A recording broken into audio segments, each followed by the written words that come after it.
مکہ مکرمہ میں ایک بندہ جس کا نام طفیل بن عمر دوسی ہے، علاقے سے آیا ہے، مکہ مکرمہ میں داخل ہوا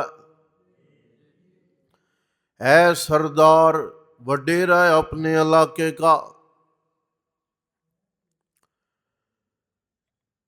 مکہ مکرمہ میں اللہ کے نبی علیہ السلام کے دعوی نبوت کے بعد چوکیاں بن گئی ہیں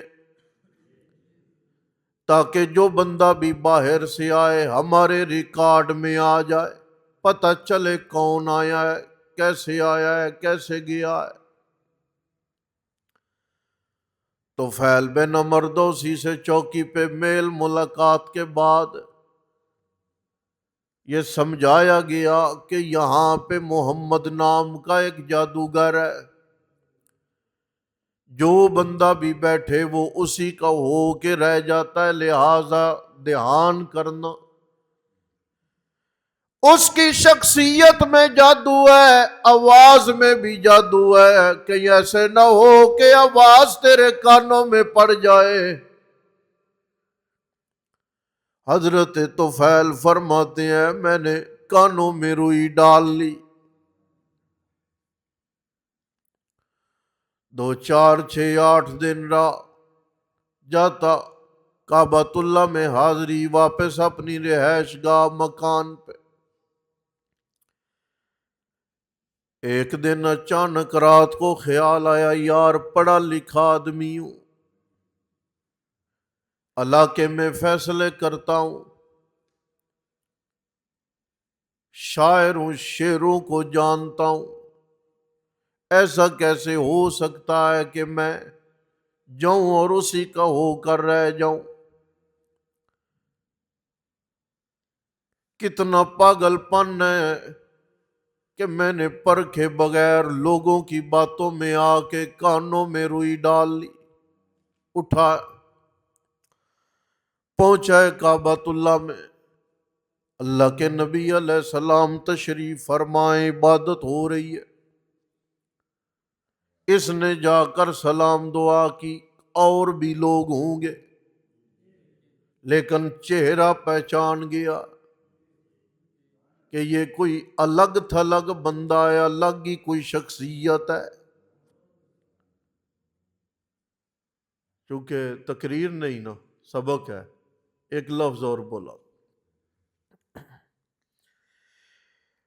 میرا خیال ہے کہ شاید اس نے چہرہ بھی رسول پاک کا نہ دیکھا ہو۔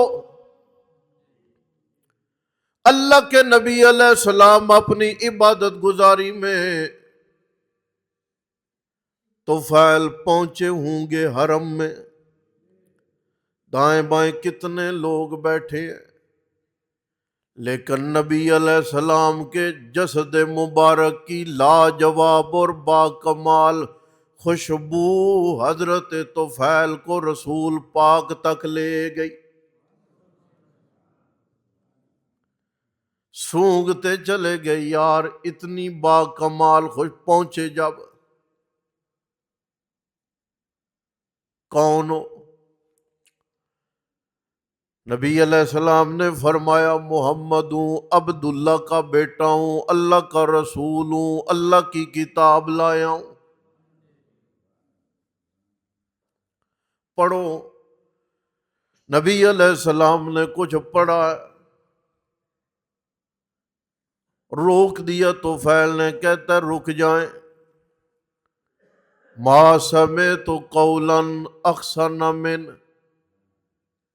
آج تک میں نے اتنا خوبصورت بول نہیں سنا، ولا رأیت امرا اعدل من امرہ، آج تک اس سے زیادہ میں نے عدل والی بات بھی نہیں سنی، اشہد انک لرسول اللہ، میں گواہی دیتا ہوں کہ آپ اللہ کے سچے رسول ہیں۔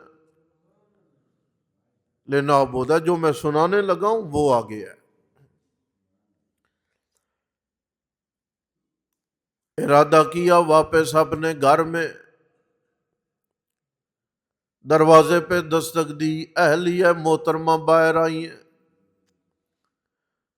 جی آیا نو آپ تشریف لے آئے، سفر خیر کا ہو گیا جی۔